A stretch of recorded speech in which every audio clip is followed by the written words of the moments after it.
Hello दोस्तों, स्वागत है आपका सोशियोलॉजी क्लासेस के हमारे यूट्यूब चैनल पे। तो आज हम देखेंगे भारतीय समाजशास्त्र से संबंधित कुछ प्रश्न। तो उससे पहले आपको बता दें, अगर आप डेली क्विज के लिए ज्वाइन करना चाह रहे हैं तो हमारे टेलीग्राम चैनल पर जुड़ सकते हैं, जिस पे 9 AM और 9 PM पर रोज़ाना क्विज होता है। तो आइए देखते हैं आज का पहला प्रश्न। समाजशास्त्र के भारतीय विचारक कौन से हैं? महात्मा गांधी, राधा कमल मुखर्जी, अरविंद या उपयुक्त सभी? तो यह सभी भारतीय विचारक हैं। अगला, विश्व राज्य की कल्पना किसने दी है? महात्मा गांधी, अरविंद, मार्क्स या सुत्स? तो अरविंद ने विश्व राज्य की कल्पना दी है। अरविंद ने कहा था कि विश्व राज्य का अर्थ शक्ति और एक केंद्रीय संगठन से है, जो कि राष्ट्रों के एकीभूत संकल्प का प्रतिनिधित्व करेगा।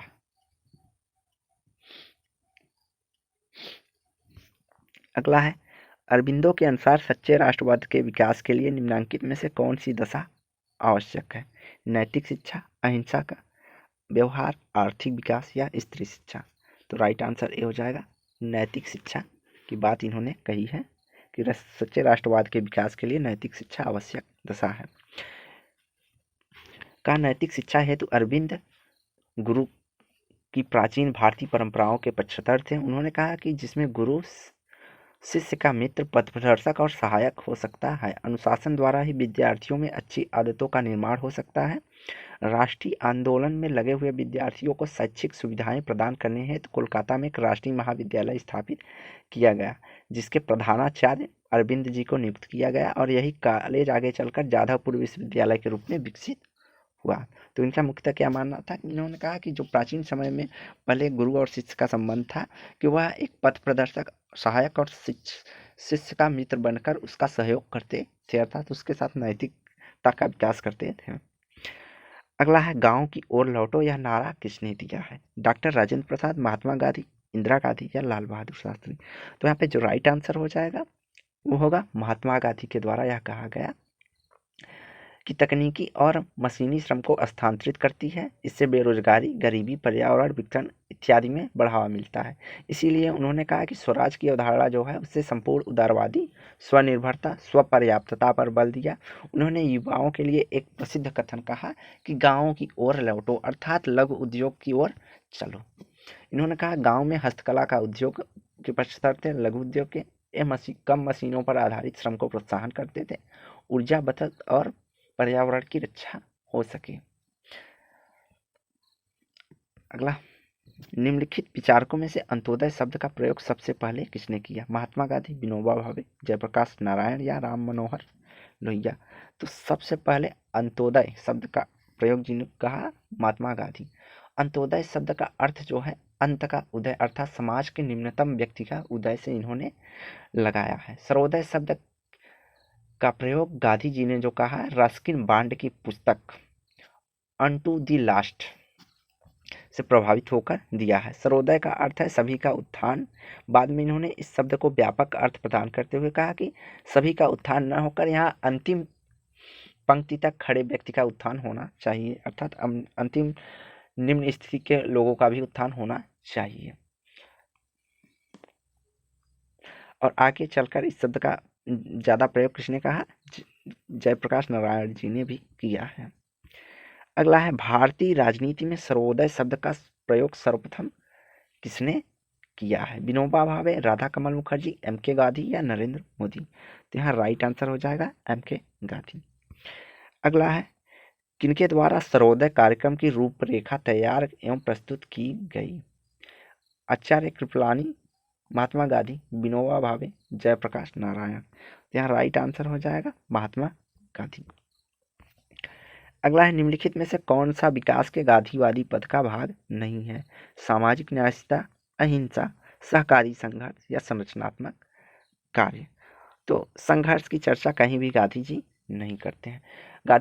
विकास के गांधीवादी पद का भाग जो है सामाजिक न्यायिकता, अहिंसा, संरचनात्मक कार्य होते हैं। अगला, गांधी जी के सत्याग्रह को वेबर की निम्नलिखित में से किस एक सामाजिक क्रिया के प्रकार के उदाहरण के रूप में माना जा सकता है? भावनात्मक, नैमित्तिक तार्किक क्रिया, भावनात्मक क्रिया, मूल्य तार्किक क्रिया या मूल्य उदासीन क्रिया। तो यहाँ राइट आंसर जो हो जाएगा मूल्य तार्किक क्रिया के अंतर्गत जो वेबर ने 4 प्रकार की क्रियाओं की चर्चा की है, उसके अंतर्गत गांधी जी की जो क्रिया है वह मूल्य तार्किक क्रिया के अंतर्गत शामिल होती है। अगला है गांधी जी के सत्याग्रह को वेबर के निम्नलिखित में से किस एक सामाजिक क्रिया के द्वारा उदाहरण से माना जाता है? तो यह 2 बार क्वेश्चन हो गया है, तो राइट आंसर हो जाएगा मूल्यांकनात्मक क्रिया के द्वारा। अगला है निम्न में से किसके प्रयासों से वर्ष 1932 में हरिजन सेवक संघ की स्थापना हुई, जिसकी अस्पृश्यता मिटाने तथा हरिजनों को विकास के अवसर उपलब्ध कराने में महत्वपूर्ण भूमिका रही है? तो हरिजन सेवक संघ की जो स्थापना हुई थी वह महात्मा गांधी के द्वारा की गई थी। महात्मा गांधी ने जाति प्रथा के विरुद्ध संघर्ष किया, क्योंकि इसके अंतर्गत अछूत जातियों को अपमानित व अवमानित होना पड़ता था। गांधी जी ने अछूतों के उत्थान के लिए या अछूतों के निम्न हरिजन शब्द का प्रयोग किया।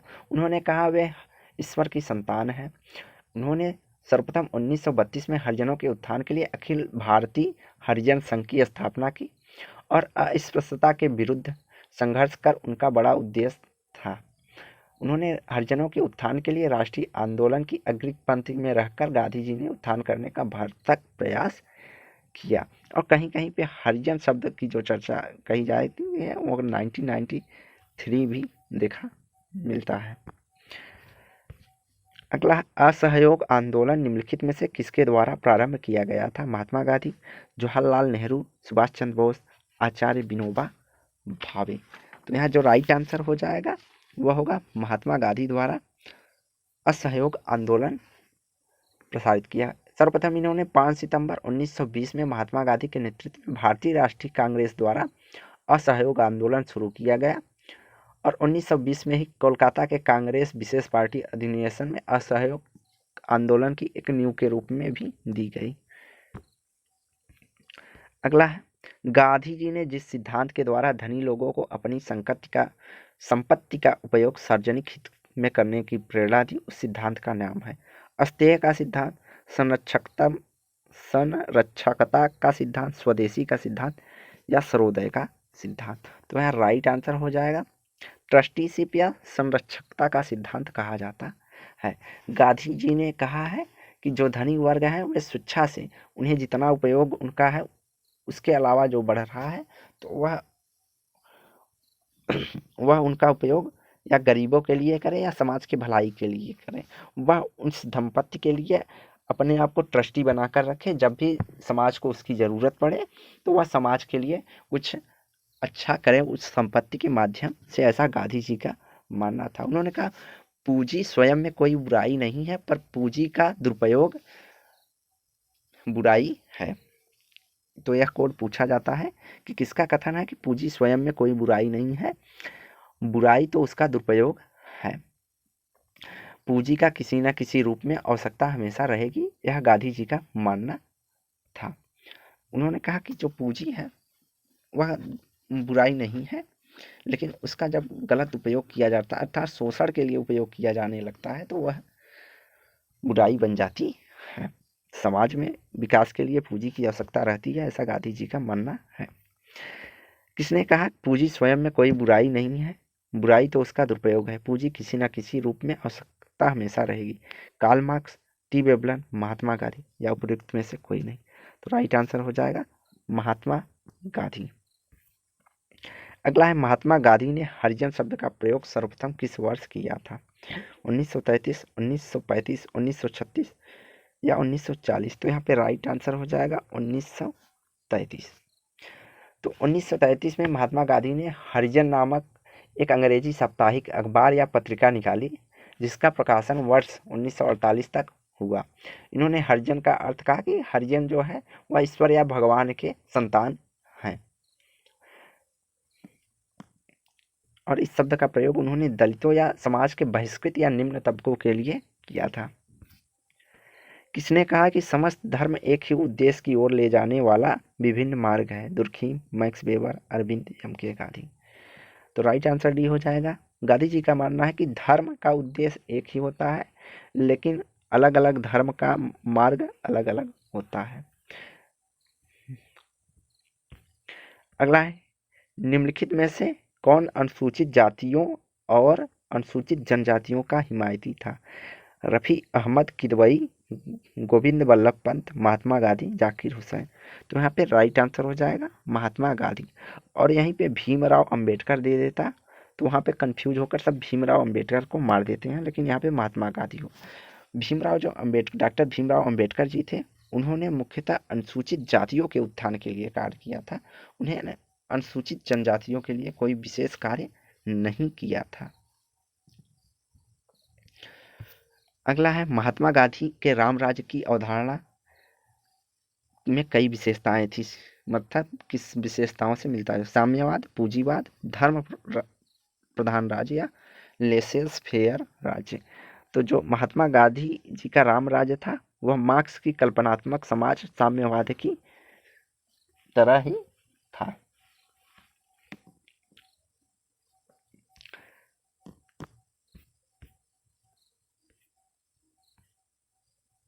तो अगला प्रश्न है, निम्नांकित में से किसने मूल्यों के समाजशास्त्र पर लेखन किया है? D P Mukherjee, R K. मुखर्जी, आंद्रे बतई या ए.आर. देसाई। तो यहाँ पर राइट आंसर हो जाएगा आर.के. मुखर्जी, राधा कमल मुखर्जी। राधा कमल मुखर्जी जो है आधुनिक भारत के प्रसिद्ध चिंतक और समाज शास्त्री माने जाते हैं। इन्होंने उत्तर प्रदेश के सर्वप्रथम विश्वविद्यालय 1921 में समाजशास्त्र का अध्ययन प्रारंभ किया और वे उत्तर प्रदेश में समाजशास्त्र के प्रणेता के रूप में भी विख्यात हैं। और इन्हें मूल्यों के समाजशास्त्र पर लिखने के लिए विशेष रूप से जाना जाता है और इन्हें मूल्यों के समाजशास्त्र का पिता भी कहा जाता है, आर.के. मुखर्जी को। तो 3-4 पॉइंट इसमें याद करने के लिए, पहला, इन्हें उत्तर प्रदेश में अध्यापन शुरू किया और इन्हें उत्तर प्रदेश में अध्यापन के लिए इन्हें समाजशास्त्र का, उत्तर प्रदेश के समाजशास्त्र का प्रणेता भी कहा जाता है। तीसरा, इन्हें मूल्यों के समाजशास्त्र का पिता भी कहा जाता है। अगला है, मूल्यों के समाजशास्त्र पर लिखने वाले निम्नांकित भारतीय समाजशास्त्रियों में से कौन विख्यात है? GS. Ghurye, Radha Kamal Mukherjee, DP. Mukherjee, A K. शरद। तो यहाँ पे राइट आंसर हो जाएगा राधा कमल मुखर्जी। अगला है, मूल्यों के समाजशास्त्र के जनक कौन है? राधा कमल मुखर्जी, राधा कृष्ण मुखर्जी, रामकृष्ण मुखर्जी या डी.पी. मुखर्जी। तो यहाँ पे बहुत कन्फ्यूजन होगा, तो यहाँ से एकदम नाम को क्लियर पढ़कर मारे, राधा कमल मुखर्जी। खास करके प्रश्न ऐसे ही पूछा जाता है ताकि आप उससे देख के कन्फ्यूज हो कि सभी मुखर्जी दे दिया है, कौन से मुखर्जी हैं। तो राधा कमल मुखर्जी को आर.के. मुखर्जी कहा जाता है। भारतीय समाजशास्त्रियों में से किसने यह माना है कि समाज प्रघटनाओं के अध्ययन के लिए मूल्य महत्वपूर्ण है? किसने कहा है कि सामाजिक प्रघटनाओं के अध्ययन के लिए मूल्य का महत्वपूर्ण है? एम.एन. श्रीनिवास, एस.सी. दुबे, राधा कमल मुखर्जी या डी.एन. मजूमदार। तो राइट आंसर सी हो जाएगा राधा कमल मुखर्जी। मुखर्जी का मानना है कि सामाजिक प्रघटनाओं के अध्ययन के लिए मूल्य महत्वपूर्ण है क्योंकि उन्होंने कहा मनुष्य मूल्यों की रचना करने वाला और मूल्यों पर अमल करने अर्थात मूल्यों के अनुसार चलने वाला व्यक्ति है। मनुष्य जो मूल्यों का स्रोत नहीं वरन वह मूल्यों का निर्णायक भी, अर्थात मनुष्य ही मूल्य बनाता है और मूल्य के हिसाब से ही वह अपने व्यवहारों को परिवर्तित या क्रियाओं को करता है। तो इसलिए सामाजिक घटना को समझने के लिए मूल्य को जानना आवश्यक है, ऐसा राधा कमल मुखर्जी का मानना था। अगला है, कौन सामाजिक प्रयास पारिस्थितिकी के अध्ययन से संबंधित है? आर.के. मुखर्जी, अरविंद, गांधी, योगेंद्र सिंह। तो यहाँ पे राइट आंसर हो जाएगा कि आर.के. मुखर्जी ने सोशल इकोलॉजी, अपनी पुस्तक सोशल इकोलॉजी में सामाजिक पारिस्थितिकी अवधारणा का प्रयोग किया। उनके अनुसार पारिस्थितिकी की जो अवधारणा है वह मानवीय पारिस्थितिकी से भिन्न है और क्षेत्रीय और व्यावसायिक तथा सामाजिक अंतःक्रियाओं से उत्पन्न होने वाली प्रक्रियाएं ही सामाजिक पारिस्थितिकी का आधार होती हैं। अगला है, बहुआयामी पद्धति सामाजिक विज्ञान, दर्शन शास्त्र एवं प्राकृतिक विज्ञान को सामाजिक घटनाओं के अध्ययन हेतु किसने प्रतिपादित किया है?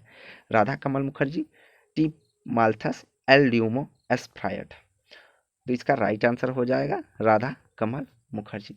राधा कमल मुखर्जी ने बहुवैज्ञानिक सामाजिक वैज्ञानिकों में से एक थे, जिन्होंने विभिन्न विषय जैसे अर्थशास्त्र, समाजशास्त्र, मानवशास्त्र, पारिस्थितिकी विज्ञान, दर्शन शास्त्र, मनोविज्ञान, साहित्य, समाज कार्य, संस्कृति, सभ्यता, कला, रहस्यवाद, संगीत, धर्म, अध्यात्म, आचार शास्त्र, मूल्य आदि पर विभिन्न अनुशासनों पर बहुमूल्य योगदान प्रदान किए, अर्थात लेख लिखे हैं इन सब टॉपिक के ऊपर।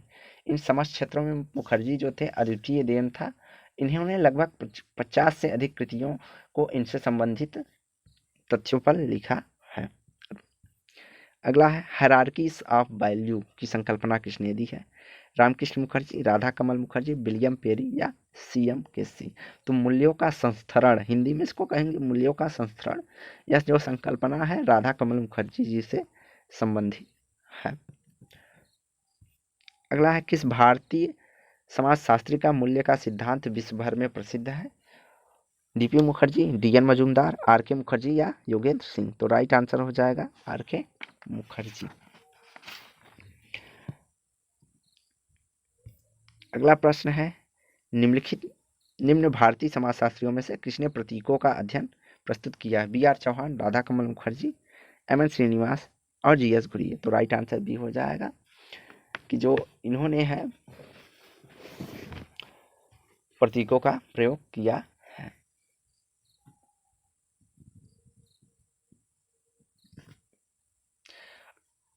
यहाँ जो मूल्यों के प्रतीकों का प्रयोग न होकर, प्रतीकों का अध्ययन न होकर मूल्यों का अध्ययन होना चाहिए था। तो प्रश्न में थोड़ा आयोग द्वारा टाइप मिस्टेक हो गया है। मूल्यों का अध्ययन होना चाहिए, उस हिसाब से राधा कमल मुखर्जी सही होंगे यहाँ पे। अगला है ग्रामीण संप्रदायवाद की अवधारणा के प्रतिपादक हैं? राधा कमल मुखर्जी, श्री अरविंद घोष, एम के गांधी या भगवान दास। तो राइट आंसर हो जाएंगे राधा कमल मुखर्जी ने ग्रामीण संप्रदायवाद या रूरल कम्युनलिज्म की अवधारणा के प्रतिपादक माने जाते हैं।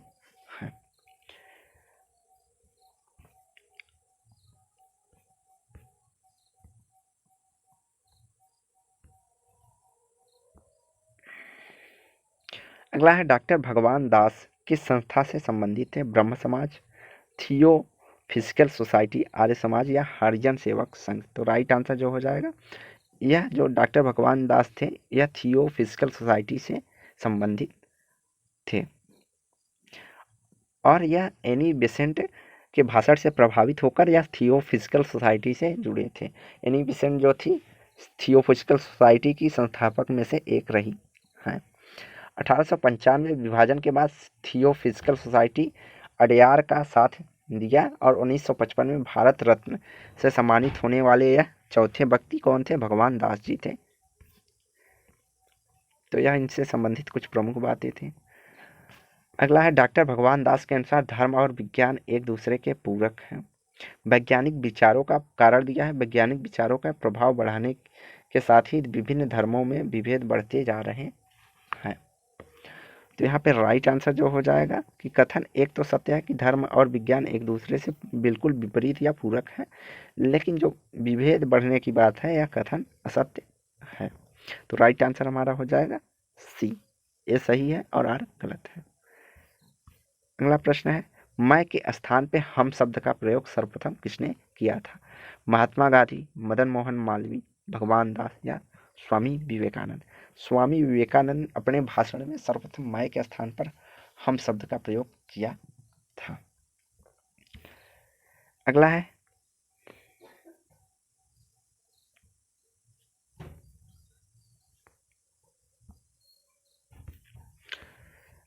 जाति प्रणाली के अंतर्गत गतिशीलता का विश्लेषण करने के लिए निम्नलिखित में से किसने संदर्भ समूह सिद्धांत का अनुप्रयोग किया है?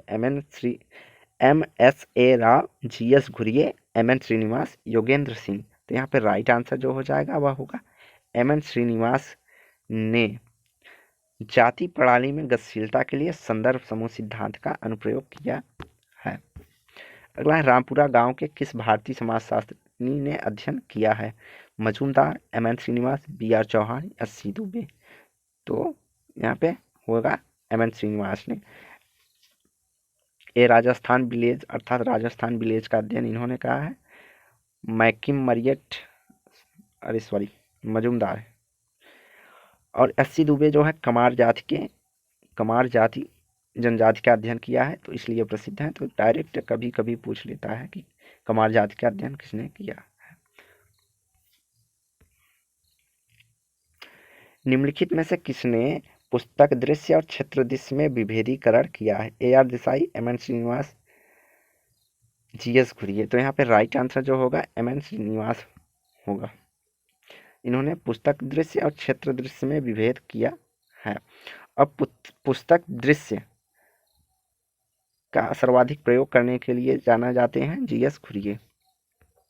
अगला है, भारतीय संदर्भ में वोट बैंक की परिकल्पना किसने दी है? A.R. देसाई, M.N. श्रीनिवास, योगेंद्र सिंह या एस.सी. दुबे। तो राइट आंसर हो जाएगा M.N. श्रीनिवास के द्वारा वोट बैंक परिकल्पना का प्रयोग किया जाता है। तो आज की वीडियो यही समाप्त कर रहे हैं। तो थोड़ा इसका एक्सप्लेनेशन देख लेते हैं। जो M.N. श्रीनिवास हैं, इनका प्रमुख टॉपिक क्या है? पश्चिमीकरण, संस्कृतिकरण के माध्यम से जाति में गतिशीलता इन्होंने देखा है। प्रभु जात की बात ये करते हैं। और इन्होंने जो वोट बैंक वाली प्रणाली में, तो इन्होंने अपनी शोध पत्र the social system of Mysore village में चर्चा किया था। तो यह कुछ M.N. श्रीनिवास से संबंधित महत्वपूर्ण तथ्य हैं जो कि एग्जाम में पूछे जाते हैं। तो आज की वीडियो यहीं समाप्त करते हैं। वीडियो को लाइक एंड शेयर करें, चैनल को सब्सक्राइब करें और वीडियो देखने के लिए धन्यवाद।